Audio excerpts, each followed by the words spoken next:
Assalamualaikum warahmatullahi wabarakatuh. Alhamdulillah, nahmaduhu wa nasta'inuhu wa nastaghfiruh wa na'udzu billahi min shururi anfusina wa min sayyiati a'malina. Man yahdihillahu fala mudilla lahu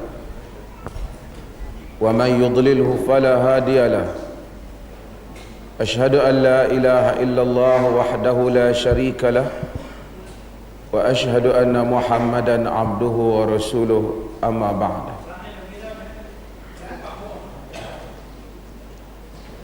Tak dengar?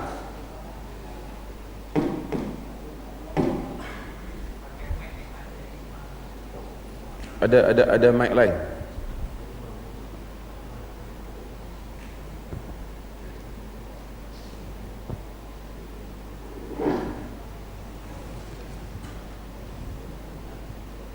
Yang ni bateri dia lemah, dia orang tak tukar.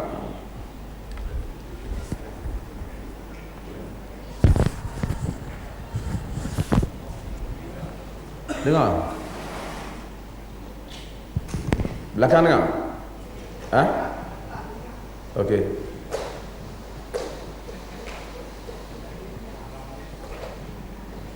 Alhamdulillah. Saya ingat kebanyakan kita berpuasa pada hari ini, iaitu pada hari Ashura. Itu pada hari yang ke-10 daripada bulan Muharram. Dan kita juga mungkin berpuasa semalam sebagai hari Tasu'a, iaitu hari ke-9 daripada bulan Muharram.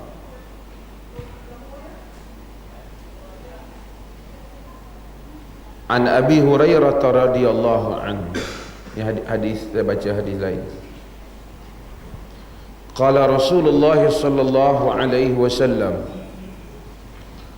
afdalus siyami ba'da Ramadan syahrullahil muharram, wa afdalus salati ba'da al-fariidah salatul lail. Akhrajahu Muslim. Daripada Abu Hurairah radhiyallahu anhu, kata dia, Nabi sallallahu alaihi wasallam bersabda, seafdal puasa selepas Ramadan ialah puasa pada bulan Allah Al-Muharram, bulan Muharram. Wa afdalus salati ba'dal fariidah, dan seafdal salat selepas fariidah, selepas sembahyang fardu, salatul lail, sembahyang lail, iaitu sembahyang malam. Yani afdal. Jadi puasa yang afdal berdasarkan hadis ni ialah selepas Ramadan, ialah puasa bulan Muharram. Bukan menafikan yang lain tidak afdal, tapi antara yang mendapat fadilat yang besar. Daripada Ibnu Abbas radhiyallahu anhu, anna Rasulullah sallallahu alaihi wasallam qadima al-Madinata fawajada al-yahuda siyaman yawma Ashura, faqala lahum Rasulullah sallallahu alaihi wasallam, ma hadha al-yawm alladhi tasumuna? Qalu hadha yawmun 'azim anjallahu fihi Musa wa qaumahu wa gharraqa Fir'auna wa qaumahu fasama Musa syukran fanahnu nasumuhu. Faqala Rasulullah sallallahu alaihi wasallam, fanahnu ahaqqu wa awla bi Musa minkum.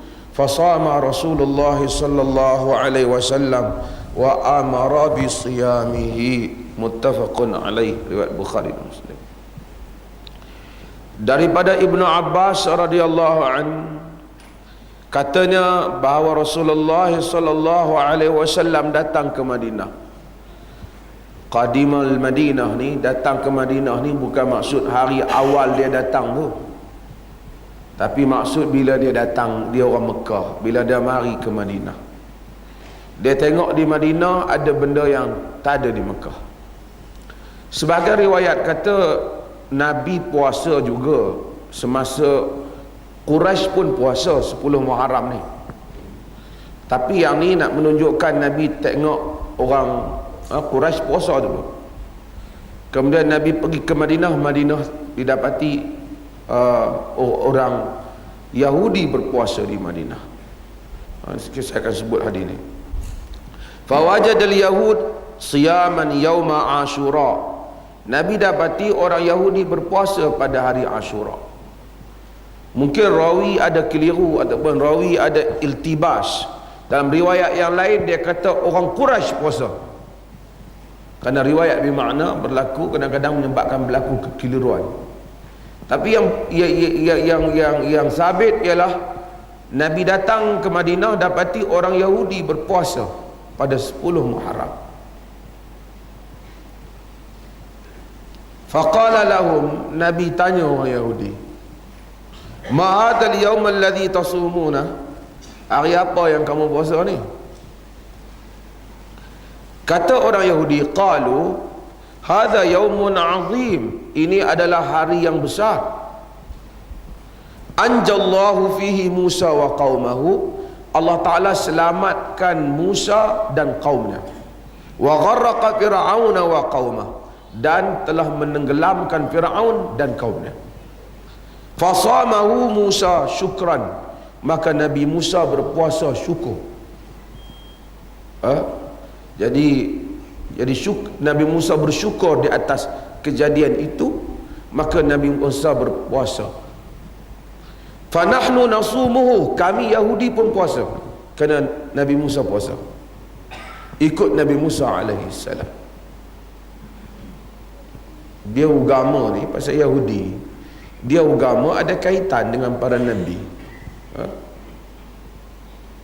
Nabi taklah kata orang Yahudi kat Madinah tak boleh sebut nama Musa. Pasal memang itu agama dia. Dia ikut Musa. Walaupun dia menyeleweng, tapi kesan ajaran Musa. Faqala Rasulullah, fa nahnu ahaqqu wa aula bi Musa minkum. Rasulullah kata, kami lebih berhak, lebih aula, lebih patut dengan Nabi Musa dibandingkan kamu. Kalau kamu puasa kerana kenangkan Nabi Musa, kami lebih patutlah kenang Nabi Musa. Fasamahu Rasulullah wa amara bi siyamihi. Maka Nabi pun berpuasa, Rasulullah berpuasa, dan Rasulullah memerintahkan supaya para sahabat juga turut berpuasa pada hari Ashura. Hadis ni ada apa benda? Pertama, Nabi Musa bila dia selamat, dia puasa tanda syukur kepada Allah. Maka kalau seseorang berpuasa kerana syukur mendapat sesuatu kurnia daripada Allah, maka ini tidak salah. Itu merupakan amalan juga para nabi, para anbiya alaihi wassalatu wassalam. Kerana Nabi Musa bila dia terlepas daripada Firaun dan Bani Israel terlepas daripada Firaun, dia berpuasa kemenangan. Boleh puasa lah. Jadi sesiapa yang dapat berita gembira selamat dia daripada penyakit dan seumpamanya, kemudian dia berpuasa, tidaklah salah. Kerana itu ada petunjuk daripada yang dilakukan oleh para nabi alaihi wassalatu wassalam. Kemudian Nabi SAW akui cerita mereka, kerana menunjukkan bukan semua cerita orang Yahudi ni tak bohong. Ada cerita yang betul. Dia kata hari ni Nabi Musa selamat. Nabi tak kata ni apa bohong lah, ni riwayat ni dah seleweng kan ni. Tak ada riwayat yang betul. Riwayat ini menunjukkan itu yang disebut sebagai ada riwayat Israiliyat yang mungkin betul. Ini salah satu daripadanya. Buktinya Nabi akui. Yahudi cerita bahawa Nabi Musa selamat pada hari ini. pada 10 Muharram. Lalu Yahudi puasa, Nabi pun puasa. Dan Nabi puasa. Nabi aku cerita, Nabi kata, kita lebih berhak dengan Musa dibandingkan Yahudi. Kita lebih berhak dengan Musa dibandingkan Yahudi. Dan Nabi perintahkan sahabat-sahabat puasa. Saya sebut hadis ni pada beberapa keadaan. Nabi dia tak mau bagi sama dengan amalan Yahudi. Dia tak mau. Tapi ada kala apabila benda tu memang betul, tak ada masalah lah, dia sama. Apa yang Yahudi buat? Yahudi dulu zaman Nabi, dia simpan jambang. Dia cukup apa? Dia cukup jambang. Kristian cukup jambang. Nabi suruh Islam simpan jambang. Apa saja yang sama Yahudi, Nabi tak mau. Kalau persamaan tu tak ada asas. Tapi bila persamaan tu ada asas, macam orang Yahudi sambut hari Nabi Musa, Nabi buat juga sama. Tak anggap sebagai tasyabuh dengan Yahudi, menyerupai Yahudi. Yang tak boleh menyerupai ini, menyerupailah benda yang salah. Menyerupai dalam perkara yang betul, tak ada masalah.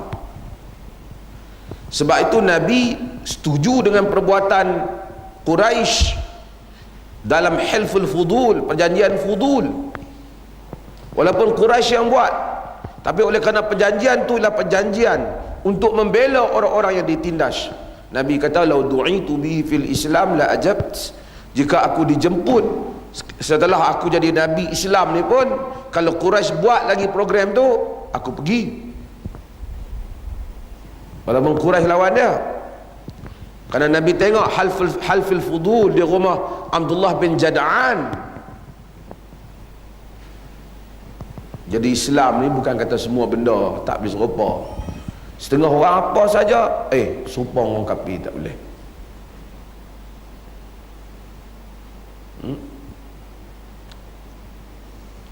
Melainkan benda yang serupa tak betul.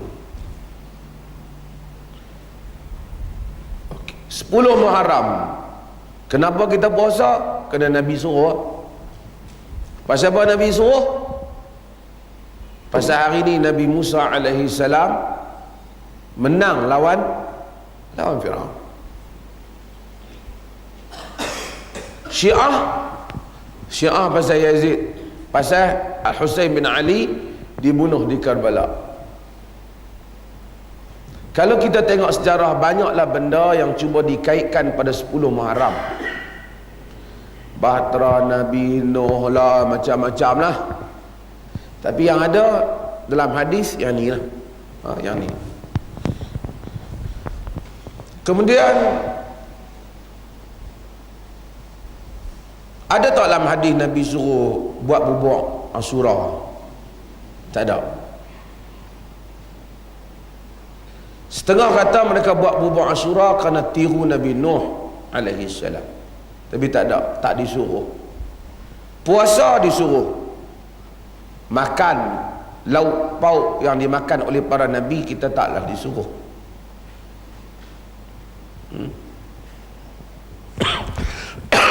Puasa ibadah.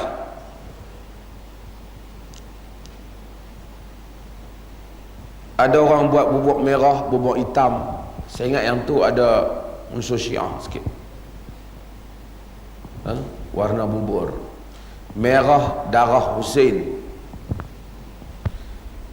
Sebahagian ahli hadis mereka kata kemungkinan orang yang suka suruh buat makanan dan jamuan pada hari Ashura, walaupun ada dia panggil it'am, tausiah, bagi-bagi makan, ada dalam sebagian riwayat hadis tapi dia dhaif. Tapi dia tak, yang dhaif tu pun tak spesifikkan suruh buat bubur. Maksudnya kalau siapa-siapa nak bersedekah pada hari Ashura, dia boleh sedekah lah. Hadisnya dhaif. Bagi orang miskin makan. Sebahagian berpendapat kemungkinan orang yang menggalakkan makanan mewah-mewah, sedap-sedap pada hari Ashura ni, kemungkinan mereka ni grup yang anti Husain bin Ali. Sebab mereka macam nak meraihkan pembunuhan Husain bin Ali.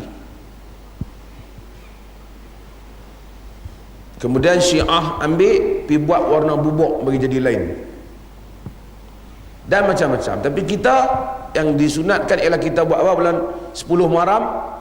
Berpuasa. Ada juga riwayat yang macam-macam, macam menggalakkan juga berdoa dan seumpamanya.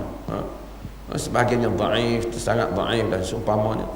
Tetapi orang yang berpuasa dia memang disunatkan berdoa, kerana orang yang berpuasa doanya mustajab. Kalau ada orang yang memberi makan it'am orang miskin pada hari Ashura, walaupun hadisnya dhaif, la ba'sa bih, tidak mengapa dalam hal itu.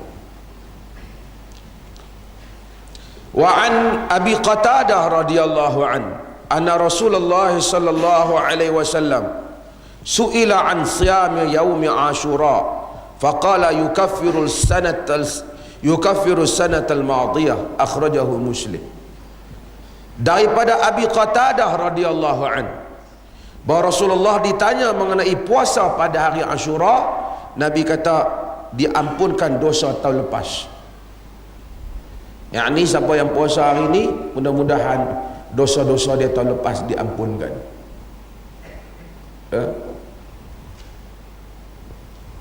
Allah ampun dosa yang Allah mahu lah. Banyak mana dia nak ampun, urusan dia.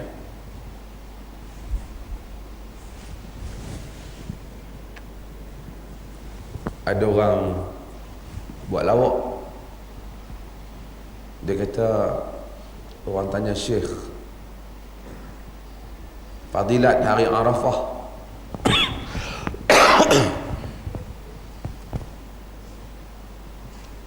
Syekh mula-mula cerita tentang siapa yang pergi haji tak ada visa, berdosa kerana telah melanggar ulil amri. Dia haji tanpa visa. Lalu orang tanya Syekh, dosa kecil ke dosa besar? Syekh nak jawab pun susah. Dosa kecil, dosa besar. Syekh kata, dosa besar ni dosa yang ada ancaman-ancaman yang hebat, macam zina, minum arak. Adakah pergi haji tanpa visa nak standard macam tu kan? Jadi saya kata, dosa lah, taklah sampai dosa besar, tapi berdosa juga. Dia kata kalau setakat dosa biasa, hari Arafah dia ampun.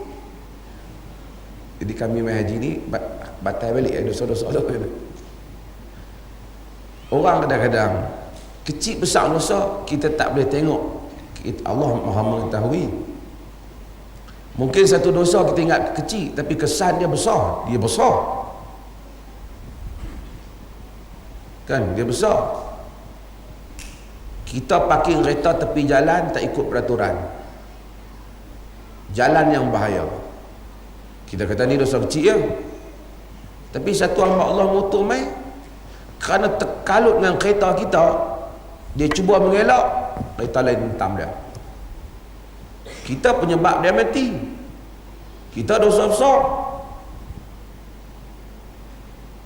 Walaupun awal itu rasa macam dosa kecil, walau macam mana pun Allah Ta'ala mengetahui dosa kecil dan besar, dia mengampun. Nabi kata Tuhan ampun dosa yang lepas. Wa an Ibn Abbas radhiyallahu anhuma qala Rasulullah la in baqitu ila qabil ay as-sanata qadimah la asummanna tasi', akhrajahu Muslim. Nabi kata jika aku kekal sampai tahun depan, aku akan puasa pada hari yang ke-9. Ke-9 kemarin lah. Sebab apa? Sebab Nabi Nabi dia sikit nak bagi beza identiti dengan Yahudi. Jadi bila Yahudi sehari, orang Islam dua hari. Tapi puasa juga yang 10 tu, supaya nampak 2 hari. Dalam mazhab Syafi'i, dia suruh kita puasa 2 hari. Jadi kita puasa 9 dan kita puasa 10. Tapi siapa yang terlepas 9 tu, dia boleh puasa 10. Siapa yang tak puasa 10 hari ni, tahun depan lah dia puasa. Kokok dia hidup lagi. Okey. Wa an Abi Sa'id Al-Khudri radhiyallahu an. Ada hadis, tengok.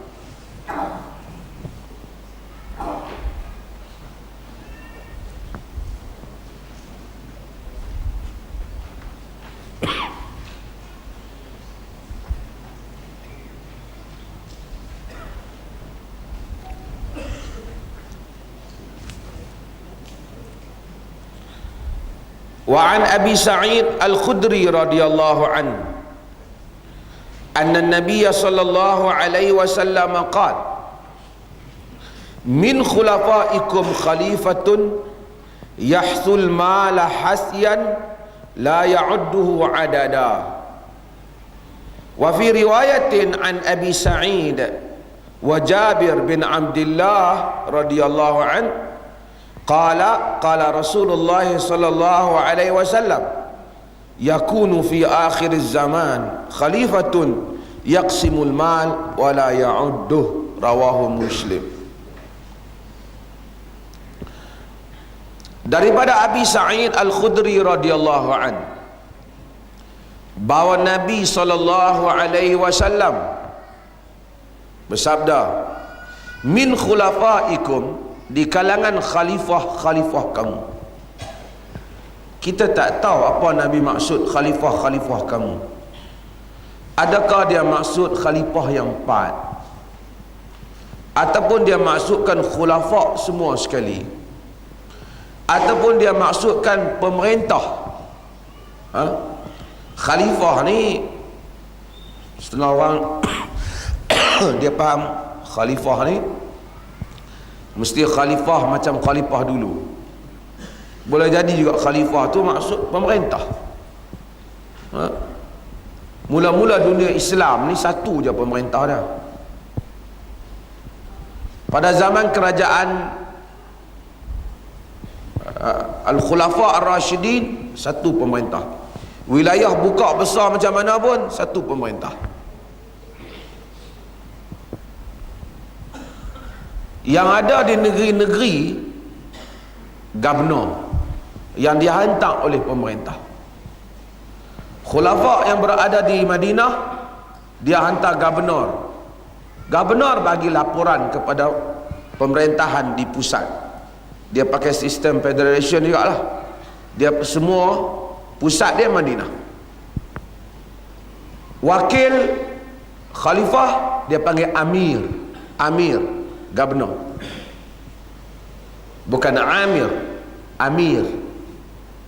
Amir ni ketua lah, tapi di istilah dia amir. Amir Yaman, pemerintah wakil ketua di Yaman, amir. Setengah orang dia nak cakap Arab, dia kata bukan amir. Arab ni ain lain, alif lain. Amir orang yang memakmurkan. Memang ada sahabat nama Amir Abu Ubaidah, Amir bin Jarrah, Amir itu lain. Amir lain. Itu saya sebut, ada satu orang dia nak tunjuk pandai tapi taklah berapa pandai. Orang sebut ilmu kalam, kita sebut elok, bukan ilmu kalam, ilmu qalam. Nak bagi bunyi Arab. Qalam, pen.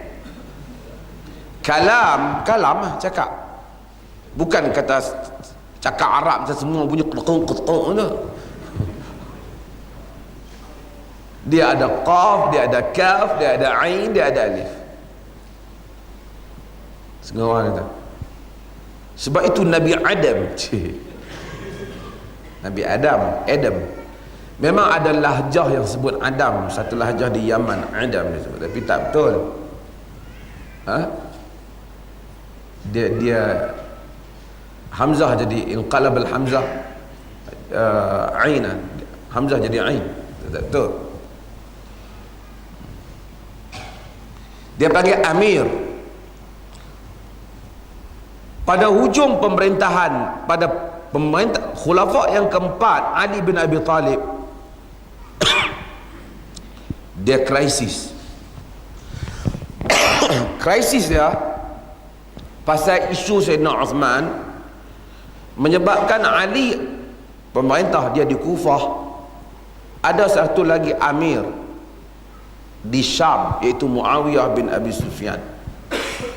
Jadi dua. Tapi Muawiyah tak pernah isytiharkan diri dia pemerintah, pasal dia asal Amir bagi kerajaan Sayyidina Uthman dan juga Amir bagi Khalifah Umar bin Khattab. Kemudian dia tak mau taat kepada Ali bin Abi Talib. Dia tak taat kepada Ali bin Abi Talib. Berlaku krisis sekarang. Mereka berlaku tahkim menurut riwayat Al-Khalifah bin Khayyar. Ni riwayat yang lebih diyakini dalam hal ni. Ali terus dengan pemerintahan dia, Muayyah dengan pemerintahan dia. Sehinggalah akhirnya Khawarij bunuh Ali, dan Khawarij juga bunuh Muawiyah, tikam Amr bin As. Dia tak sempat tikam Muawiyah. Yang lain Amr bin As cedera, tapi Ali mati. Ali mati. Bila naik Muawiyah jadi khalifah yang pertama Bani Umayyah. Kemudian dinasti itu Bani Umayyah, keturunan Bani Umayyah. Bani Umayyah ni besar. Sayyidina Uthman sebenarnya sebahagian daripada Bani Umayyah. Satu je. Setiap masa satu je pemerintah. Setiap masa satu je pemerintah. Kecuali pada zaman Abdul Malik bin Marwan, Abdullah ibn Zubair dia juga istihar menjadi khalifah di Mekah dan diikuti juga oleh orang Madinah. Kemudian berlaku peperangan dan Abdullah ibn Zubair meninggal, dibunuh oleh Puak Hajjaj yang mewakili Abdul Malik bin Marwan. Kemudian dunia Islam berterusan dalam satu masa satu khalifah. Kemudian kerajaan Abu Abbas As-Saffah dia naik, tumbangkan kerajaan Bani Umayyah. Abdul Rahman Dakhil dia lari. Masa tu Bani Umayyah dah buka kekuasaan daripada Afrika, dah buka di Andalus. So di Andalus ada kerajaan Bani Umayyah, baki kerajaan Bani Umayyah. Di Baghdad kerajaan Abbasiyah, dua. Kemudian dunia Islam berpecah lagi. Mulukut Tawaif, kerajaan dah mula lemah. Bentuk kerajaan dalam satu masa ada 2-3 pemerintah. Idea mewujudkan khalifah yang dia orang sebut tu, satu orang pemerintah bagi whole the world, seluruh dunia. Macam mustahil lah. Kita tak penting. Politik boleh berubah. Yang penting sesiapa yang menjadi pemerintah bagi satu kawasan, dia hendaklah adil. Bila Nabi sebut dalam hadis min khulafaikum, kita tak tahu dia maksud yang mana. Adakah pada ujung zaman nanti khalifah akan mai seorang balik? Mungkin pada zaman Mahdi tentu dia mai satu balik. Dan ini disebut dalam beberapa hadis. Okey, Mahdi akan datang dengan satu. Ada berapa khalifah yang akan jadi seorang yang memerintah dunia? Allah Ta'ala alam. Adakah tak selain daripada Mahdi? Nabi kata min khulafaikum khalifatun yahsul mal hasyan la ya'udduhu adada. Di kalangan khalifah-khalifah kamu ada khalifah yahsul mal hasyan, yang mencurahkan harta dengan curahan dan dia tak boleh kira dah. Yang ni bagi harta tak kira dah. Dia terjemah apa dalam Indonesia situ?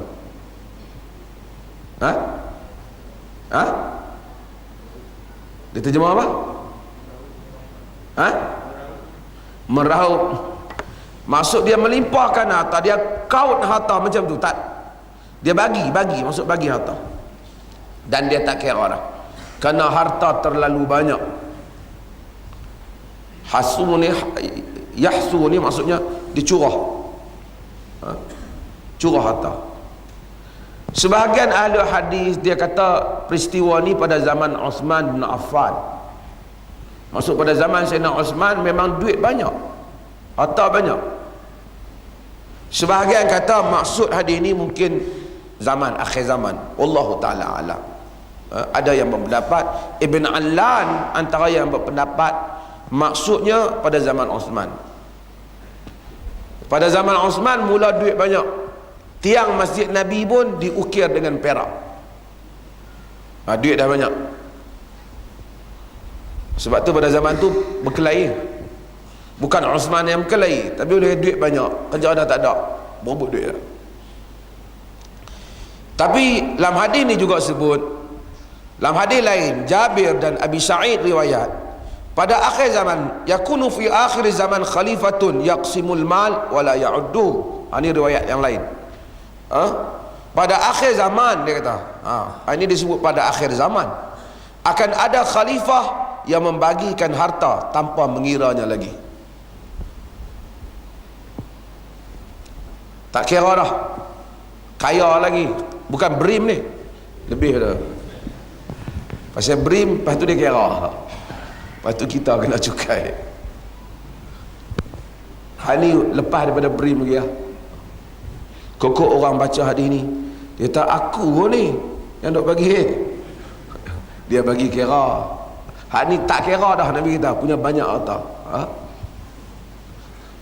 Abu Musa al-Ash'ari radhiyallahu an kata, anna Nabiy sallallahu alaihi wasallam qala, la ya'tiyanna 'ala an-nasi zamanun yatufu ar-rajulu fihi bis-sadaqah min adh-dhahabi thumma la yajidu ahadan ya'khudhaha minhu wa yara al-rajulu al-wahid yatba'u 40 imra'ah yaludhna bihi min qillati ar-rijal wa kasrati an-nisa'.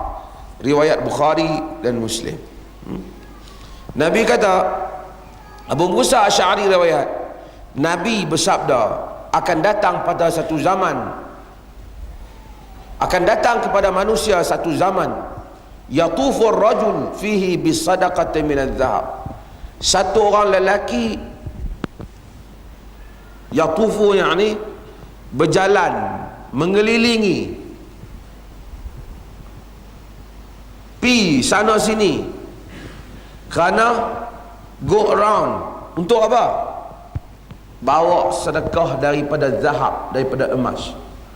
Sedekah boleh maksud sedekah zakat, zakat juga sedekah.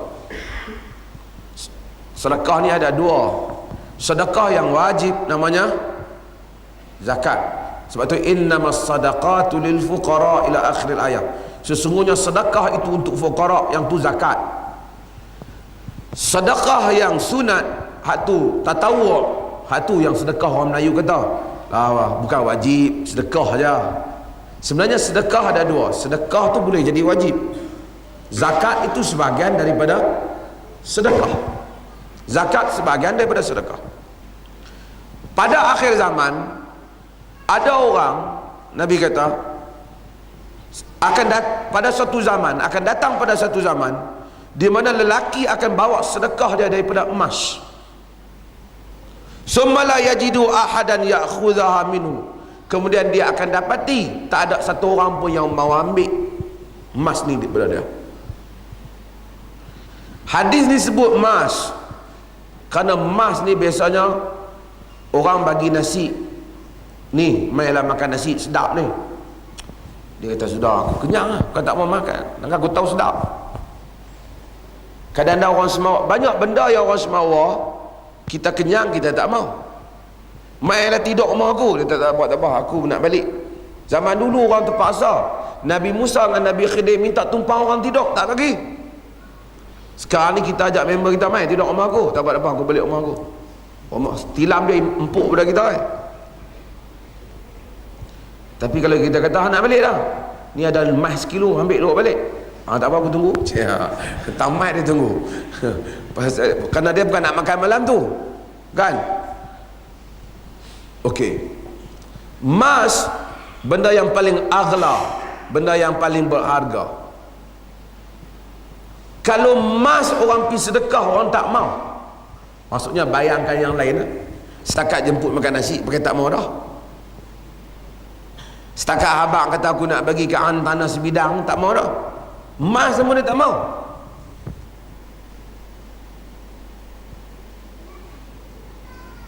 Nak ceritanya benda, bukan Nabi nak cerita emas tu, Nabi nak cerita hatta benda yang paling berharga pun nak cari orang tak mau.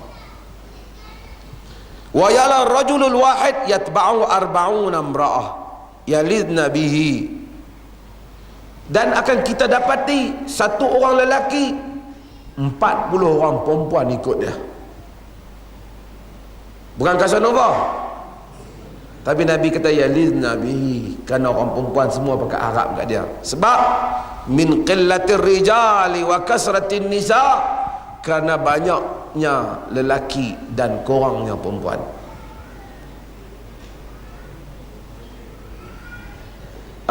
Kerana kurangnya lelaki dan banyaknya perempuan. Kerana kurangnya lelaki dan banyaknya perempuan. Korang tu boleh jadi kerana korang sungguh orang lelaki. Korang boleh jadi kerana perempuan jadi banyak, dengan sendirinya nisbah lelaki jadi korang. Jadi orang lelaki masa tu boleh jual mahal, kan? Sebab tu hikmah Allah Islam benarkan poligami. Masa tu kalau poligami 4 pun tak cukup. Pasal ada 40 dalam sebagian riwayat Bukhari 50. Maksudnya banyak lah. Boleh pilih. Mungkin ada orang bercita-cita hidup pada zaman tu, senang minta poligami tak dapat.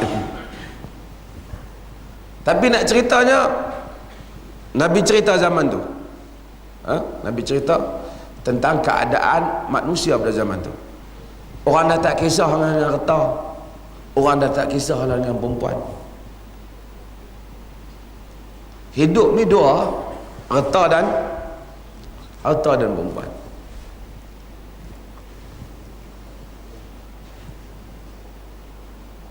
Nabi sebut dalam hadis, manusia ni tak pernah puas dengan harta.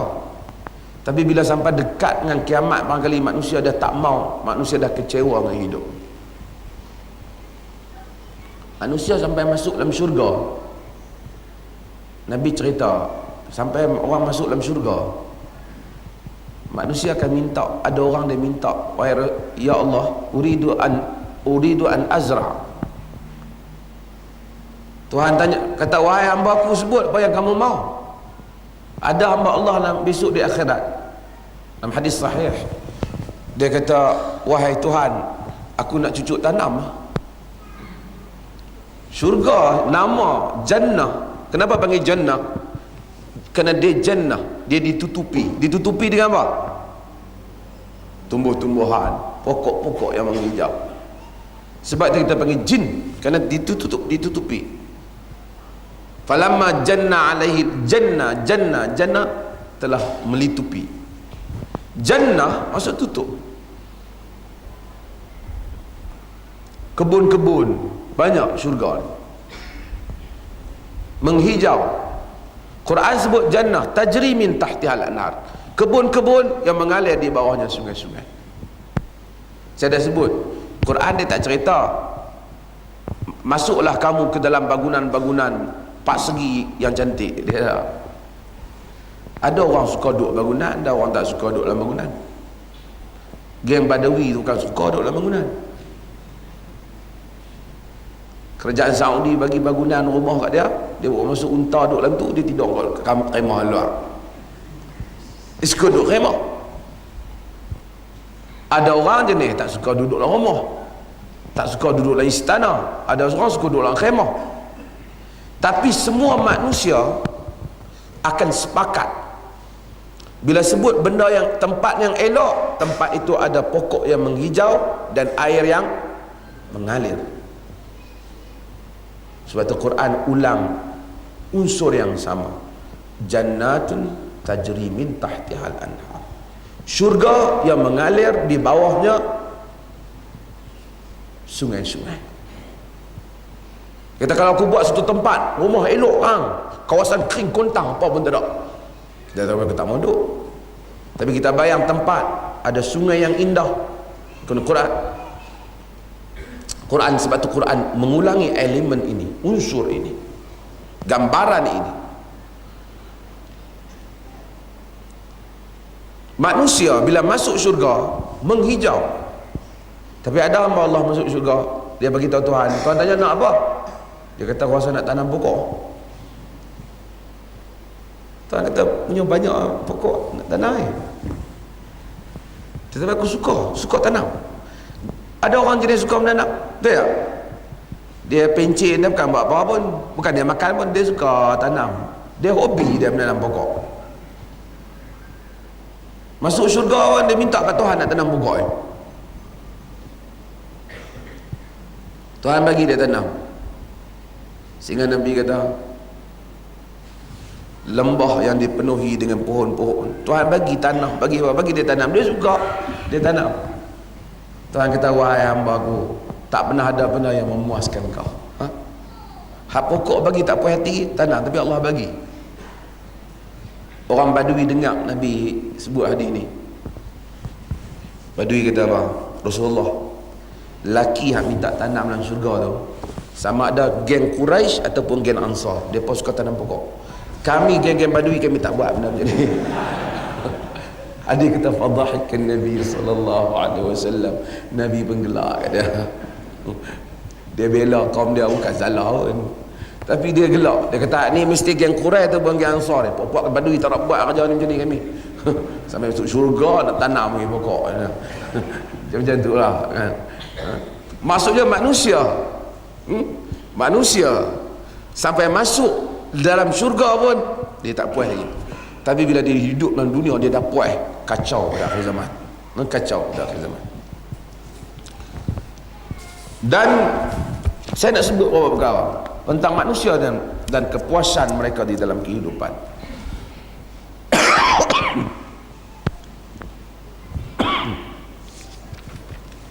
Tabiat manusia, tabiat manusia ni, Allah kata zuyina linnas hubbus syahwat minan nisa'i wal banin wal qanatiril muqantarati minadh dhahabi wal fiddah wal khayl al musawwamah wa an'am wal harth dhalika mata'ul hayatid dunya wallahu indahu husnul ma'ab. Allah kata zuyina linnas hubbus syahwat, dihias kepada manusia sukakan syahwat, keinginan. Kalau sampai manusia tu, aku ni tak ada keinginan apa dah. Tapi kalau dia kata ustaz apa duk teringin dunia, dia ustaz orang. Cuma yang salah bila dunia tu telah menguasai prinsip dia. Orang kata ustaz, ada satu tempat makan sedap, ada, kita boleh jajak saya pergi. Teruk ustaz tu cinta dunia. Dia manusia. Allah jadikan, memang ada yang teruk pun kan, pergi makan kan, bergemuk tak mau. Zuyina linnasi hubbus syahwat, dihiaskan kepada manusia itu hubbus syahwat, sayangkan nafsu, sukakan nafsu. Syahwat minan nisa, daripada wanita. Hatta Nabi kahwin suka wanita. Wal banin, dan anak-anak. Sebab itu kalau orang tak mau anak tu, dia tabiat ganjil sikit. Baru-baru kahwin mungkin ikut tak mau anak, nak enjoy. Tapi sampai 50 tahun aku tak mau anak, kacau. Dia tabiat kemanusiaan tu Tuhan tarik sikit ke dah. minan nisa'i wal banin wal qanatiril muqantarah, dan harta yang berlambak-lambak. Setakat RM20, RM30 orang tak berminat, tapi cerita hang boleh ada 20 juta, oh semua orang tidur tak lena. Minaz zahabi wal fiddah, yang berlungguk-lungguk daripada emas dan perak. Wal khailul musawwamah, dan kuda-kuda yang elok. Zaman dululah. Zaman lah apa? Kereta. Sebab tu orang beli kereta ni bukan kekal. Pakai 3 tahun tukar, pakai 3 tahun tukar. Mula dia pakai kancil, dia tak kancil tak bawa lah. Lepas tu dia tak perhati, dia cari kambing. Lepas tu dia cari lembu. Kerana al-khail musawwamah, kenderaan yang elok. Wal an'am, dan binatang ternakan. Wal hars, dan ladang. Dzalika mata'ul hayatid dunya, Quran kata itu adalah perhiasan kehidupan dunia. Wallahu indahu husnul ma'ab, dan di sisi Allah lah tempat yang baik, yang kembali. Semua orang ada benda ni. Quran datang didik supaya kita dapat ukur nafsu kita terhadap benda-benda ni, supaya jangan langgar prinsip. Nabi hantar Abu Ubaidah Al-Jarrah pergi Bahrain. Bila Nabi hantar pergi Bahrain, Abu Ubaidah balik daripada Bahrain, bawa harta banyak daripada zakat Bahrain apa semua. Abu Ubaidah balik belah malam. Zaman tu bukan ada SMS. Tapi main kata cerita harta ni, semua Madinah tahu. Abu Ubaidah balik dengan kumpulan dia bawa harta. Bila mai semayang subuh, penuh sahabat di masjid Nabi. Semua penuh masjid. Nabi SAW habis semayang subuh, Nabi pusing tengok belakang, penuh. Hadis kata fatabassama Rasulullah sallallahu alaihi wasallam hina ra'ahu. Rasulullah pun senyum bila tengok. Nabi kata adhunnukum sami'tum anna Abu Ubaidah qadima bi syai'in min al-Bahrain. Nabi kata aku rasa hampa semua ni dengar kot cerita Abu Ubaidah balik main daripada Bahrain ni bawa benda. Faqalu ajal ya Rasulullah. Dia kata, ya wahai Rasulullah, kami dengar tu lah. Padahal sahabat ni bukanlah cinta dunia termena sangat, boleh serah nyawa untuk jihad ni. Tu pun bila dengar kita mai harta banyak, pakat pi lah kan. Kalau kita cepat lagi kan. Nabi kata abshiru wa amilu. Nabi kata aku bagi gembira, tak apalah bercita-cita lah. Tapi Nabi kata fa wallahi mal faqra aghsha alaikum walakin aghsha an tubsata alaikum ad-dunya kama busitat ala man kana qablakum fatanafasuha kama tanafasu fatuhlikakum kama ahlakat. Nabi kata demi Allah, bukan kefakiran yang aku takut menimpa kamu, tapi yang aku takut menimpa kamu ialah dibentangkan kepada kamu dunia seperti mana dibentangkan kepada orang-orang yang sebelum daripada kamu. Lalu kamu berlumba-lumba untuk mendapatkan dunia itu seperti mana mereka dahulu berlumba-lumba.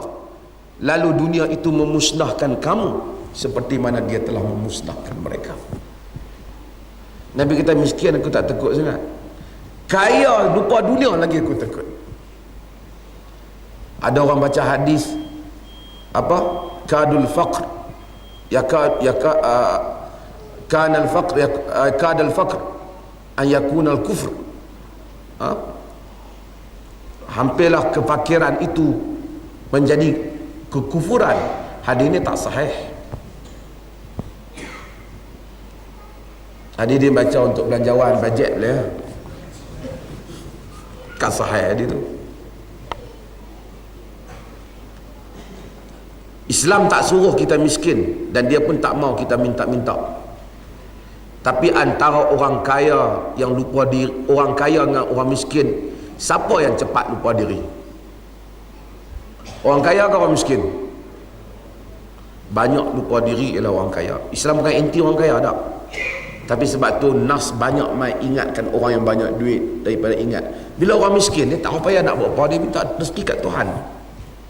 Ya Allah tolonglah. Tapi kalau sampai miskin kemudian sombong, dah lah miskin sombong pula. Miskin naik gerek, angin tak ada, makan pun tak cukup, namun kata nak main masjid tak, namun kata nak semayang tak, subuh tak bangkit, dalam miskin balok pula. Oh teruk tu, yang tu memang teruk. Khasirat dunia wal akhirah, rugi dunia dan akhirat. Tapi kalau orang tu kaya, kemudian infak pada jalan Allah, bagi untuk Islam, tak sombong pula, tentulah kelebihan dia lebih banyak daripada orang miskin. Ini ada dua hadis yang kita baca dan insya-Allah kita sambung.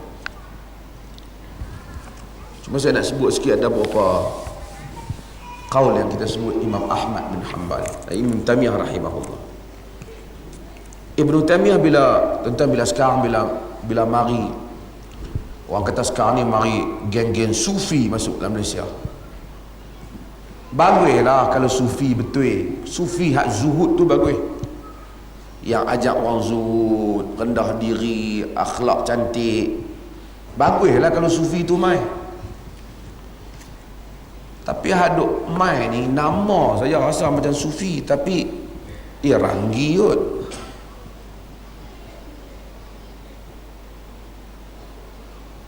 Kadang-kadang yang habaq kata orang supaya zuhud dengan dunia, dia punya ceramah cah punya mahal. Macam saya kata di Afrika lah, syekh-syekh tarikat tu Masya Allah punya kaya, duduk kursi emas. Hak bawah-bawah hak pengikut tarikat ni boleh kira berapa batang tulang apa? Tulang apa ni? Tulang kerangka dapat duit bagi kat syekh, dapat duit bagi kat syekh. Syekhul Islam Ibn Taimiyah rahimahullah sebut apa maksud zuhud. Kata dia az-zuhud taraka ma la yanfa'u fil akhirah. Yang dikatakan zuhud tu meninggalkan apa yang tak memberi manfaat pada hari akhirat. Kalau sampai peringkat tu, zuhud tu hebat. Kita ni ada banyak benda, saya tuan-tuan pun barangkali sama, ada banyak juga benda tak memberi manfaat pada hari akhirat, tapi ada kat kita. Kita tak zuhud ni, tu zuhud. Dan apa maksud wara'? Kata Ibn Taimiyah, wara' taraka atau tarku ma takhafu dararuhu fil akhirah, iaitu meninggalkan apa yang takut memberi mudarat pada hari akhirat. Artinya wara' zuhud lagi dahsyat. Zuhud yang tak bagi manfaat pun dia tinggal. Wara' yang takut memberi mudarat dia tinggal. Kadang-kadang tak haram lagi, tapi kita tak ambil, takut esok jadi masalah, mai dosa aku tak mau. Dia tak dosa lagi, tapi dia tak mau dah. Dia wara'. Dia wara'. Imam Ahmad sebut tentang zuhud, tak mau dunia ni. Orang kata zuhud ni tiga benda. Yang pertama, zuhud yang peringkat yang pertama, tarkul haram, meninggalkan yang haram. Kata dia wahwa zuhdul awam. Ini zuhud orang awam. Ni standard macam saya. Tuan-tuan mungkin lebih kurang kot kan, standard atas sikit lah kan. Rasa tu pun kadang-kadang belum tentu lepas kita ni, iaitu tinggalkan yang haram. Teratur dulu zuhud kita. Yang mana haram kita kalau boleh kita tak mau buat lah. Yang ni zuhud juga tu, tapi zuhud hak standard biasa kata Imam Ahmad. Hak standard, hak tinggi sikit kata Imam Ahmad, tarkul fudul minal halal wa huwa zuhudul khawas, iaitu meninggalkan berlebih-lebihan dalam benda yang halal tapi lebih. Yang tu zuhud orang-orang yang khawas, yang darjat khas. Benda tu kalau dia pakai pun halal, tapi telajak lebih halal tu. Ikut-ikut contoh mudah lah, rumah dengan dia, dengan besar family dia lebih kurang 1,000 boleh duduk lah. Dia tak badan lah, kita pergi buat rumah hak 300,000, halal duit kita. Tapi kata Imam Ahmad, zuhud khawas dia tak ambil sampai tengah tu, dia ambil ngam-ngam hak halal untuk dia. Ini zuhud khawas. Ni bukan berarti dia bagi diri dia miskin, harta dia diinfak untuk pembangunan orang Islam yang lain dia buat, tapi untuk diri dia,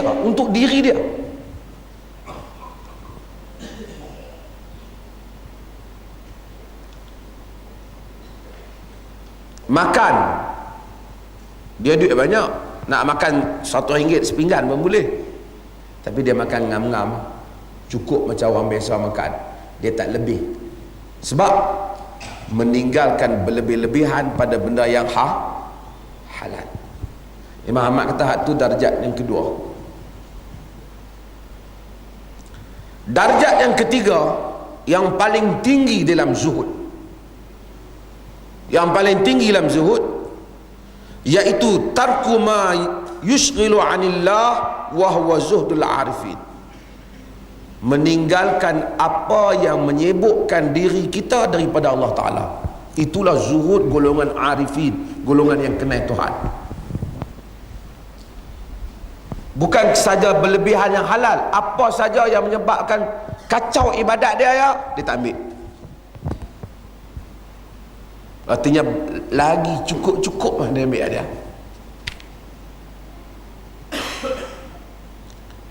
Kata Imam Ahmad, yang ni zuhud golongan arifin. Sebab tu manusia darjatnya tidak sama di sisi Tuhan. Kalau golongan inilah yang katakan zuhad, yang kemudian ditukar menjadi nama golongan ahli sufi. Ahli sufi. Tapi kalau baju cantik, jubah, serban RM300.5, sidai kot ni, lepas tu mai abang kata dia wali songo, dia tak ada, wali sogo. Wali songo ni pun macam-macam, macam-macam. Sebab kita tak tahu kajian, mudah-mudahan mereka orang soleh lah, tapi macam-macam. Macam Sunan Cik Siti Jenal tu, dia ada banyak pandangan dia yang kontroversi tentang Allah. Dia nak macam sama dengan Husin Hallaj yang dihukum oleh ahli sunnah sebagai telah rosak akidahnya kerana menyatakan Allah berada dalam jubah dia. Sunan Kalijaga, sebahagian orang kita tak tahu kerana kita tak buat kajian, tapi sebahagian pengkaji menulis bahawasanya dia ada hubungan juga dengan perkembangan Syiah di Indonesia. Ini wallahu a'lam, mudah-mudahan mereka orang baik. Tapi kita sebab tu kalau nak contohilah manusia yang kita yakin, iaitu Nabi dan para sahabat radhiyallahu anhu ajma'in. Ada soalan?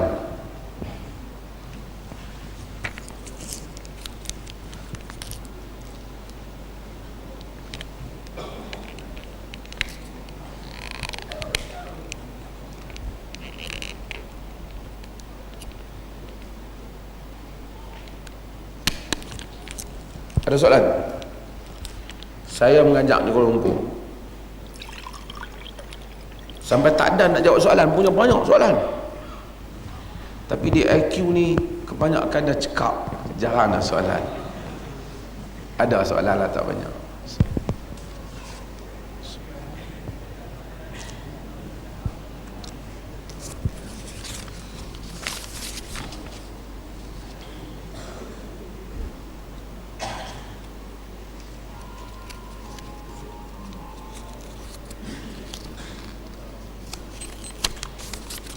Jika seorang wanita beragama Islam tinggal dalam rumah dengan perempuan non-Muslim, bolehkah wanita itu membuka auratnya dalam rumah tersebut?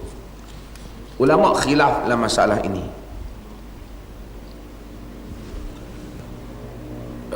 Saya ingat saya dah urai dulu, tapi saya nak ringkaskan. Khilaflah masalah. Di kalangan mereka, para ulama ada yang menyamakan aurat wanita di hadapan wanita bukan muslimah sama macam aurat wanita di hadapan lelaki yang ajnabi. Kalau hal itu, artinya dia tak boleh buka. Di kalangan mereka menyatakan tak sama. Ni mereka macam dengan lelaki, dengan wanita yang lain juga. Sama, wanita dan wanita dianggap bahawasanya mereka boleh mendedahkan bahagian-bahagian tubuh mereka yang tidak menimbulkan fitnah. Saya tahu soalan ini terutama mereka yang duduk di asrama dan seumpama. Saya katakan wallahu ta'ala alam, ringkas pada isu ni. Itu saya sebut dia boleh mendedahkan bahagian-bahagian tubuhnya yang tidak menimbulkan fitnah pada diri dia. Sekadar rambut umpamanya, dan bahagian anggota yang mana tidak menjadi buah mulut tentang latar diri wanita. Kerana hatta kalau kita ada satu orang perempuan yang bukan isteri, yang bukan mahram suami kita, ajnabiyah, kita tak boleh cerita kat suami kita bentuk tubuh dia dan seumpamanya, kerana dilarang oleh syarak. Maka syarak bimbang wanita ni akan tengok tubuh dia dan menjadi buah mulut tentang tubuh wanita muslimah. Maka dengan itu maka dia boleh dedah yang perlu sajalah. Jangan mentang-mentang duduk asrama tidur dengan spender macam tu, tak boleh. Dia tak bar sama-sama perempuan, dia kata, kerana itu boleh menimbulkan fitnah, terutama pada zaman ni. Kadang-kadang duduk dalam asrama, ambil gambar lah sekali dan seumpamanya, kemudian gambar tu kawan ni tak tahu hukum apa, dia post pula di dalam internet, dalam apa yang mendedahkan aurat orang-orang wanita muslimah.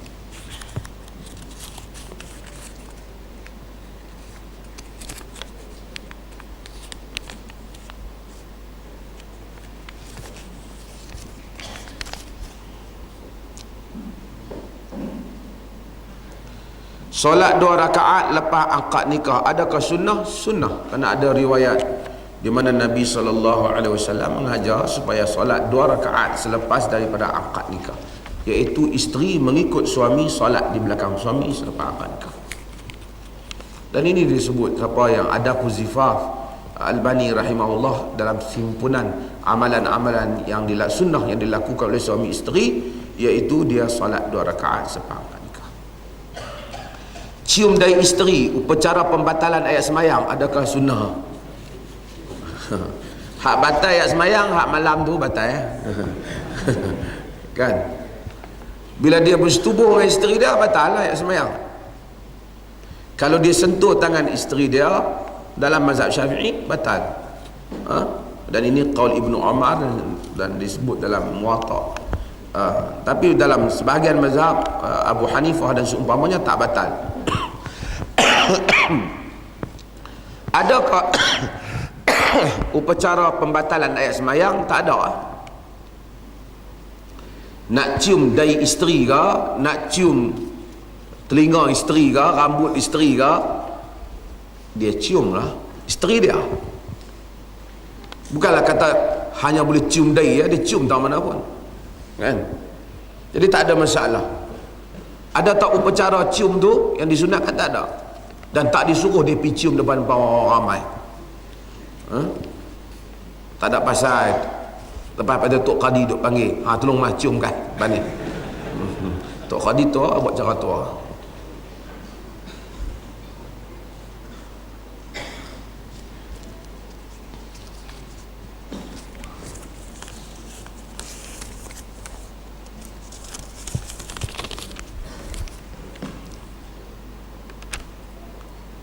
Tolong beri penjelasan tentang tahnik, tahlil marhaban, adakah ada unsur syiah? Tahlil la ilaha illallah, tak ada apalah tahlil, kita disuruh la ilaha illallah, kita disuruh untuk tahlil. Cuma yang ada dalam orang Melayu ni tu bukan tahlil, dia upacara kenuri arwah. Kalau satu orang sebut la ilaha illallah, la ilaha illallah, disuruh la ilaha illallah. Cuma orang kita dia kumpulkan bacaan-bacaan tertentu apa semua, yang tu dia namakan tahlil. Yang tu bukan tahlil lah, yang tu percara kenuri dan seumpamanya. Marhaban ni marhaban ni bahasa Arab asal maksud dia apa? Selamat datang, marhaba kan. Arab kata maksud selamat datang. Tapi oleh kerana marhaban yang disebut dalam masyarakat Melayu ni merujuk kepada apa nama burdah ataupun qasidah yang ditulis oleh Abu Ja'far Al-Barzanji, yang mana disebut marhaban apa sallallahu alaihi kan apa. Jadi marhaban ya Rasulullah, marhaban ya Rasulullah, marhaban Jaddal Husaini, selamat datang wahai Rasulullah, selamat datang Jaddal Husaini, iaitu Datuk Al-Husain. Boleh tak kalau kita kenuri kita panggil orang marhaban? Boleh, tak ada masalah. Kerana itu termasuk di dalam perayaan kegembiraan. Cumanya di dalam marhaban tu, Abu Ja'far Al-Barzanji tu, ada beberapa tempat rangkap yang tak berapa tepat maklumatnya. Seperti unta cakap Arab malam Nabi lahir, burung-burung minta nak jaga Nabi. Tetapi 80-90% yang terkandung dalam tu betul. Cerita tu betul, ada asas sirah dia. Kalau kita pergi tengok adik-beradik kita panggil geng tekong marhaban mari masa kenuri, tak ada masalah apa. Kerana itu termasuk di dalam lagu nyanyi. Nabi SAW bila pergi ke majlis Ansar pada hari perkahwinan, Nabi tengok mereka tak menyanyi. Nabi tanya Aisyah radhiyallahu anha, Nabi kata, kenapa tak ada nyanyian? Innal ansar fi hadzal hayy yu'jibuhumul Allah. Sesungguhnya ansar yang hidup di lorong ni, yang duduk di jalan ni, mereka sukakan nyanyian. Jadi Nabi suka, jadi mereka pun menyanyi. Mereka nyanyi, gadis-gadis menyanyi, bukan saja ni, bukan lelaki, gadis-gadis menyanyi. Sebab tu kalau ada orang perempuan yang marhaban pun tak apa, gadis-gadis menyanyi. Mereka menyanyi. Cuma apabila ada rangkap tak apa lirik tak apa betul, Nabi perbetul. Kerana mereka kata wafina nabiyyun ya'lamu ma fi ghad, di sisi kami ada Nabi yang mengetahui apa yang nak berlaku besok. Nabi suruh perbetulkan. Kata tak betul, Nabi tak tahu apa yang nak berlaku besok. Allah saja tahu. Kalau ada orang mengaku dia ni Tok Wali tahu besok nak berlaku apa, jahanam dah. Tak betul. Jadi boleh dah marhaban? Boleh ya. Cuma kalau kita boleh suruh dia skip rangkap-rangkap hak korang tepat tu, asan lebih bagus. Jadi kalau kita tak mau marhaban pun, kita gantilah dengan lagu, nasyid dan apa saja, semuanya termasuk dalam benda baik. Sebab tu kalau kita dah tak larat siapa nak nasyid, kita pasang lagu yang ada nasyid dan ada lagu-lagu yang menghiburkan, yang menimbulkan suasana gembira pada hari perkahwinan. Disunatkan, digalakkan, kerana kita suruh bergembira pada hari berkenaan. Disuruh bergembira. Dan wanita yang kalau kita ambil mak andam, mak andam bukan hak khurafat lah, duk pergi jampi repet-repet, tak boleh lah. Maksudnya mak andam lah berarti kata tukang solek, untuk solek pengantin juga sunnah. Kerana sebab tu Ummu Salamah dia solekkan apa nama isteri Nabi SAW, yang apabila Nabi kahwin dengan isteri baru, biasanya Ummu Salamah akan ambil tanggungjawab untuk solekkan isteri itu sebelum dia masuk jumpa Nabi SAW. Jadi tidak ada masalah dalam hal itu. Jadi marhaban ni kalau orang buat, kita tak usah kacau lah, tak apalah marhaban. Cuma kita kritik sikit beberapa lirik dia, yang kurang tepat. Kalau kita tak mau yang tu, kita boleh carilah mana-mana kumpulan nasyid main-main kompang ke, main hadrah ke, termasuk di kalangan benda yang digalakkan di dalam perkahwinan. Pengantin cantik digalakkan. Ummu Salamah soleh Safiyah binti Huyai, isteri Nabi sebelum malam perkahwinan. Jadi kalau perempuan pakai inai hari perkahwinan, digalakkan kerana itu mencantikkan dia. Mencantikkan dia. Tak adalah ada jampi Nabi Yusuf naik pelamin, Nabi Yusuf tak naik pelamin. Tapi maksudnya kita jangan rigid sehingga kita anggap benda ni, wanita takkan dia kahwin malam serebeh ya. Ni dia ni ikut sunnah ni serebeh jumpa suami. Tak betul, dia kena solatkan dia. Dan hiaskan perkahwinan. Ada nyanyian, ada apa? Digalakkan. Nabi tegur bila orang kahwin keadaannya tak bergembira. Hari kalau nak pasang lagu, jangan pasang lagu sedih, pasang lagu gembira. Hari kahwin, hari orang datang dari jauh balik, hari raya, disunatkan kita menyanyi nyanyian-nyanyian yang gembira, bukan sedih.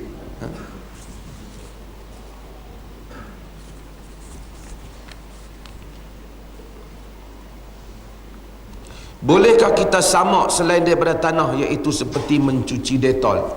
Dalam mazhab Malik boleh, tapi dalam mazhab Syafi'i dan selain daripada Syafi'i termasuk dalam Abu Hanifah, sebab kita samak, kalau dia faham samak ni kena samak apabila saya sebut dah banyak kali, apabila kena jilatan anjing. Sab'a marat, basuh 7 kali, ulahunna biturab, kata Nabi, salah satunya dengan air tanah. Kekal dengan air tanah lah, lebih simple lagi. Bukan tanah tu tanah selut, kena pergi bendang korek tengah-tengah.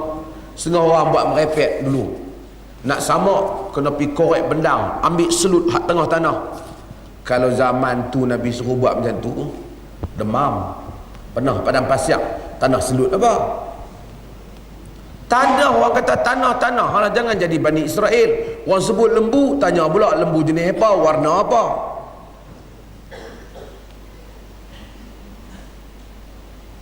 Tanah-tanah, turab ulahun nabi turab, salah yang awal jangan turab pasir. Rumah kita tanah, ambil pasir tu buruh layak, curah dia. Lepas tu basuh 7 kali. Yang satu jangan pasir sehingga hilang. Bukan kena pergi bacuh ayak pasir tu pula. Tu jampi kat tengah, minum dulu. Tak ada, ambil pasir, tak usah nak menyusahkan. Dulu macam orang tanya, tayar kereta saya kena letak anjing, adakah saya kena samak tayar kereta saya? Saya kata kalau rasa nak rebus makan tayar kereta tu, samak. Nama pun tayar kereta, jalan merata, jenuh nak fikir macam tu. Kut malam duduk jilat tayar kereta tu pelan-pelan, cicah dengan sos apa, sama. Tak payah agama tak menyusahkan, benda hak kita nak guna sudahlah. Pakaian kita, benda dipakai, tayar kereta bukan kita nak pakai. Kau lepas-lepas parking kereta, potong tayar tu buat sejadah ke apa, lain lah cerita. Dia susah, dia suka fikir benda bagi jadi susah. Dia lalu ayat hujan kena, dia mula buat fikir was-was. Mungkin anjing lalu, mungkin tadi ayat lain kot mai, ayat anjing ada, mungkin terjilat kena. Dia duk banyak. Sebab tu Sayyidina Umar marah. Bila Sayyidina Umar nak ambil air, ada orang yang ikut dia, katanya, wahai tuan punya kolam ni, ayat ni bersih ke tak? Dia kata diam, tak payah jawab. Dia kata aku nak ambil. Duk andai-andai apa, wahwas.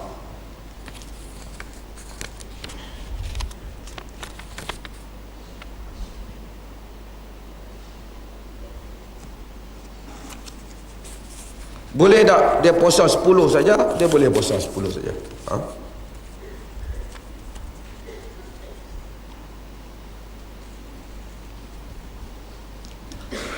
Setengah penceramah suka menyebut di akhir ceramah mereka yang baik itu daripada Allah Ta'ala, yang tidak baik itu daripada Kerajaan Barisan Nasional.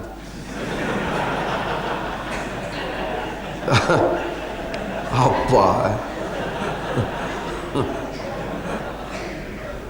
Apakah perkataan itu salah di sisi Islam? Tu geng Sungai Limau.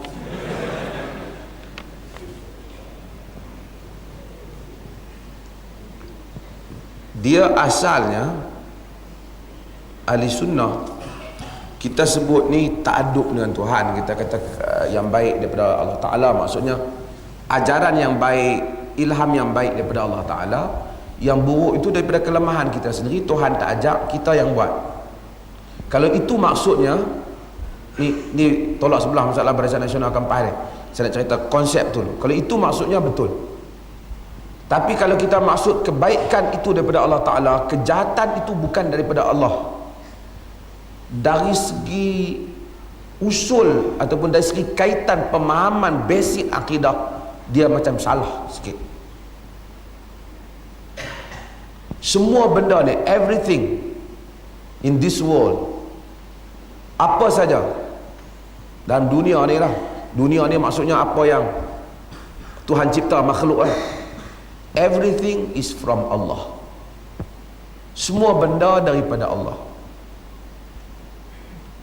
Yang baik pun daripada Allah, yang buruk pun daripada Allah. Cuma bagaimana yang buruk itu kita tafsirkan, itu soal yang lain. Buruk, baik itu satu penilaian. Kita nilai. Umpamanya banjir bagi rumah kita yang duduk dah tengah, kita pergi buat rumah kawasan banjir tak baik untuk kita, buruk lah. Tapi kalau rumah kita tak ada kawasan tu, banjir yang di hutan, di tempat-tempat lain, dia baik untuk kesuburan bumi. So baik buruk ni pun pada dimensi yang berbeza-beza. Yang ni yang menimbulkan kekeliruan kepada golongan Epicurus. Epicurus ni seorang tokoh etis 2000 tahun lepas, 3000 tahun lepas. Dia kata kebaikan Tuhan itu ialah kebaikan mutlak. Kebaikan mutlak menurut pahaman agama. Tuhan absolute baik. Kedua, kejahatan berlaku dalam dunia ni. Ni Epicurus kata. Pertama, Tuhan kebaikan mutlak. Kedua, Tuhan pencipta mutlak. Ketiga ialah kejahatan berlaku dalam dunia ni. Ini menyebabkan mereka jadi etis. Kenapa mereka tak percaya Tuhan? Kata dia, oleh kerana Tuhan kebaikan mutlak dan dia pencipta mutlak. Ini agama percaya. Agama kata tak ada pencipta. Agama tak ada kata iblis pun pencipta, Tuhan pencipta. Tuhan the only creator. Hanya satu-satunya pencipta ialah Tuhan. Baik buruk, apa saja dia cipta. Kata Epicurus, kejahatan yang berlaku, jika kita katakan dia daripada Tuhan, bererti kita telah menafikan Tuhan itu kebaikan mutlak. Faham tak? Tuhan tu semuanya baik, tapi kalau kita kejahatan yang berlaku tu, jahat-jahat yang ada ni daripada Tuhan, bererti Tuhan itu bukan kebaikan mutlak lah. Ada juga unsur jahat dekat dia. Kalau kita nak kata kejahatan itu bukan daripada Tuhan, Epicurus kata bererti agama menafikan satu prinsip yang kedua, Tuhan itu pencipta mutlak. Semua benda daripada dia. Artinya ada pencipta lain. Dan realitinya dalam dunia ni ada kejahatan. Maka kalau kita kata kejahatan ini daripada Tuhan, kita menafikan dia, sifat Tuhan. Dia absolutely, secara mutlaknya baik. Tapi kalau kita kata tak, kejahatan bukan daripada Tuhan, macam soalan tadi kan, berarti kita nafikan prinsip yang kedua. Tuhanlah yang menciptakan segala-galanya. Di atas dasar itu, dan kadang-kadang dia terjemahkan dalam rangkap yang lain, dia kata kejahatan berlaku di dunia. Mengapa? Adakah Tuhan mampu menentang kejahatan ataupun tidak? Jika Tuhan mampu menentang kejahatan, tapi dia tak menentang kejahatan itu, dia tak buang kejahatan daripada dunia, berarti Tuhan ini nakal.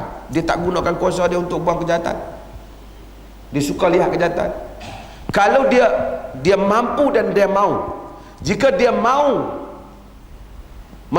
kejahatan yang ada, jika Tuhan itu mahu membuang kejahatan, kenapa kejahatan itu ada lagi di dunia?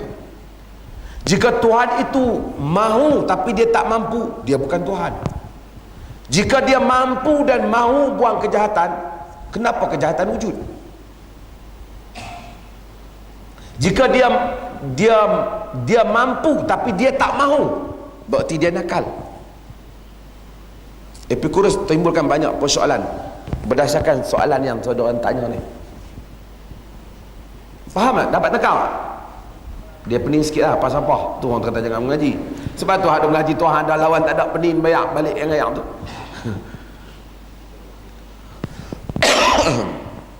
Jadi Epicurus kata berdasarkan kepada apa yang dia buat. Sebab tu tuan-tuan tengok di barat etis berkembang, maka adaptasi Hawking, banyak lagi mereka-mereka yang ambil idea-idea yang seperti ini yang develop dalam buku-buku moden, God is not great, buku-buku macam tu, yang Tuhan tidak maha besar dan seumpamanya. Mereka kata God delusion, pembohongan Tuhan. Buku-buku ni jadi best seller. Kenapa? Kerana mereka cuma proof, meragukan manusia tentang kewujudan Tuhan. Saya nak jawab benda ni supaya nak mudah ni jawab sekaligus lah. Okey. Masalah baik dan buruk itu tafsiran. Lelaki bersetubuh dengan perempuan. Kalau persetubuhan itu, perbuatan lelaki bersetubuh dengan perempuan is nothing. Kalau dia kahwin, ini baik. Tapi kalau dia tak kahwin, ini satu yang baik buruk itu dinilai sebahagiannya hasil perbuatan manusia sendiri. Tangan kita gerak pancung kepala orang mati, baik itu pun buruk, kita tak tahu baik buruk. Kalau yang kita pancung itu pembunuh yang nak bunuh keluarga kita, itu satu kebaikan, kita memelihara keluarga, betul tak? Tapi kalau kita pancung itu ialah orang yang tak bersalah, itu satu kejahatan. Jadi baik buruk jahat baik ni ialah berkait juga dengan apa yang insan itu sendiri buat dalam dunia ni. Tuhan ciptakan air, air baik. Tuhan ciptakan hujan, hujan baik. Manusia pergi buat pembangunan merepet apa, akhirnya tu dia jahanam macam Genting Island. Siapa yang rosakkan? Zaharal fasadu fil barri wal bahri bima kasabat aydin nas. Manusia yang rosakkan. Di atas asas ini ahli falsafah kembali berbahas tentang hal ni. Ni siapa yang boleh faham, tak faham buat macam faham. Ahli falsafah bahas tentang hal ini. Bagaimana nak menentukan baiknya buruk satu perkara yang berada dalam dunia ni. Penyakit baik ke buruk, dan berbagai-bagai lagi. Kemudian pergi pada barah dan seumpamanya. Ahli falsafah bincang. Pada asasnya kita kata sama ada benda tu baik ataupun buruk, semuanya asalnya daripada Tuhan. Contohnya Fir'aun lawan Nabi Musa alaihi salam. Fir'aun boleh ke lawan Musa kalau Tuhan tak izinkan? Di mana Fir'aun ambil tangan dia? Di mana Fir'aun ambil nyawa dia? Di mana Fir'aun ambil akal dia? Di mana Firaun ambil makan minum dia? Kesemuanya berasal daripada Allah. Kalau Allah tidak izinkan Firaun nak bergerak setapak pun tak boleh. Betul tak? Pergerakan Firaun, nafas Firaun, nyawa Firaun, semuanya daripada siapa? Daripada Allah. Baik dan Musa, semua yang Musa bergerak juga daripada Allah. Baik dan buruk asalnya daripada Allah. Cuma Allah izinkan pada Firaun, bukan bererti dia redha pada Firaun. Kerana Firaun yang memilih jalan tu. Dia buat peraturan dalam alam ni. Faman syaa'a falyu'min wa man syaa'a falyakfur. Siapa yang mau sila beriman, siapa yang mau sila kafir.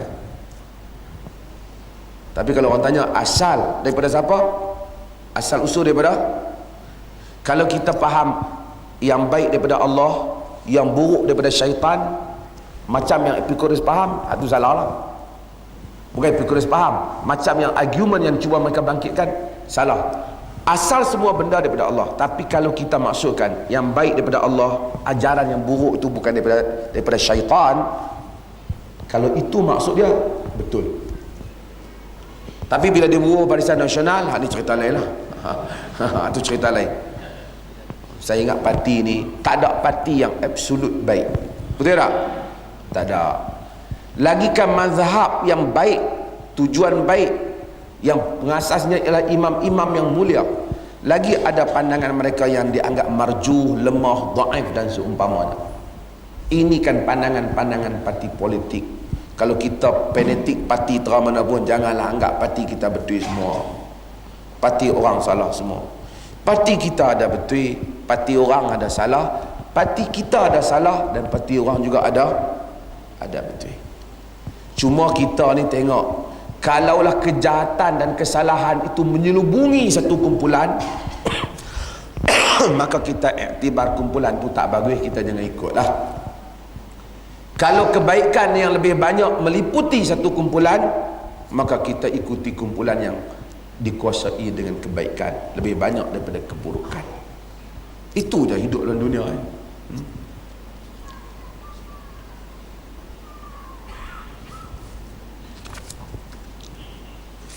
Wallahu ta'ala a'lam. Ada lagi soalan? Ya, soalan.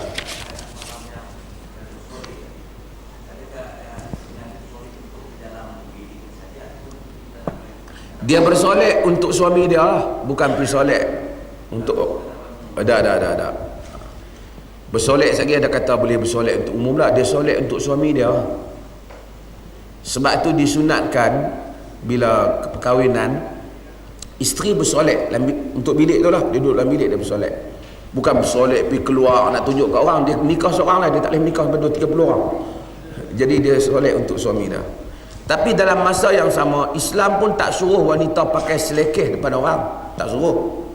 Sebab itu apabila Salman Al-Farisi dia pergi ke rumah Abu Darda, dia tengok Ummu Darda selekeh. Dia kata, apa pasal ni? Ummu Darda kata, inna akhaka Abu Darda la yuridu dunya. Saudara kamu Abu Darda dah tak mau dunia dah. Aku pun dia buat tak kisah dah. Sebab apa? Salman tengok teruk sangat. Jadi Islam taklah suruh macam tu. Isteri Nabi sendiri ada yang pakai pakaian berwarna, ada yang pakai warna rouge, ada yang pakai warna hijau. Aisyah binti Sa'ad meriwayatkan bahawasanya dia melihat isteri Nabi memakai pakaian berwarna-warni. Sebab tu Aisyah sebut tentang solek, illa ma zahara minha, apa yang boleh zahir daripada wanita, celak, cincin, inai, ini boleh zahir daripada wanita. Jadi dengan berpada-padalah, jangan tabarruj sehingga bertujuan untuk menggoda lelaki lain, itu tidak dibenarkan. Tetapi wanita secara umumnya boleh pakai yang elok. Agama taklah suruh sehingga dia jadi hudu, jadi pelik, sampai bila dia mai saja kita dia mai dah, aku bau tengik baju dia. Ya, tak boleh. Walaupun dia tak suruh wanita pakai wangi-wangian yang menggoda lelaki, tapi agama tak suruh wanita keluar bau busuk. Dan Nabi juga sebut bahawasanya atar yang berwarna itu ialah untuk wanita. Untuk wanita. Sebab itu Abdul Rahman bin Auf bila dia kahwin, dia mari kepada Nabi. Nabi tengok, Nabi tahu dia kahwin. Sampai Nabi tengok bedak kuning ada di pipi dia. Nabi tanya, kahwin Abdul Rahman? Dia kata, ya, ambil duit mana? Dia takut berniaga. Artinya wanita yang hari perkahwinan mereka bersolek, sehingga sahabat lepas malam pertama pergi ada tanda lagi solekkan di muka dia, tanda dia. Artinya mereka bersolek untuk suami mereka, untuk suami mereka. Kalau malam pengantin tu dia bubuh inai di tangan dia juga tidak salah. Cuma dia jangan bubuh inai sampai suami dia lari. Dia pandai-pandai lah kan. Tapi intinya tak salah. Dan suami masuk pada malam pertama dengan isteri, dia suruh lakukan benda yang menimbulkan kemesraan. Dalam hadis, Nabi masuk jumpa Aisyah pada malam yang pertama dia, untuk bersama dengan Aisyah, Nabi bawa susu, minum, dia bagi Nabi minum dan Nabi beri pada dia. Maksudnya bawa sesuatu yang menjadi penghubung yang memesrakan antara suami dan isteri. Tak payah masuk nerayaan lah, tapi kira artinya kalau dia bawa, dia beli coklat yang mahal-mahal, dia bawa masuk bilik isteri dia pada malam pertama, kesemua itu adalah sunnah, adalah sunnah. Jangan fikir sunnah puasa Ashura ya. Sunnah juga amalan-amalan yang seperti itu. Agama sebab tu way of life. Islam adalah jalan hidup. Ada soalan? Tak ada soalan. Dan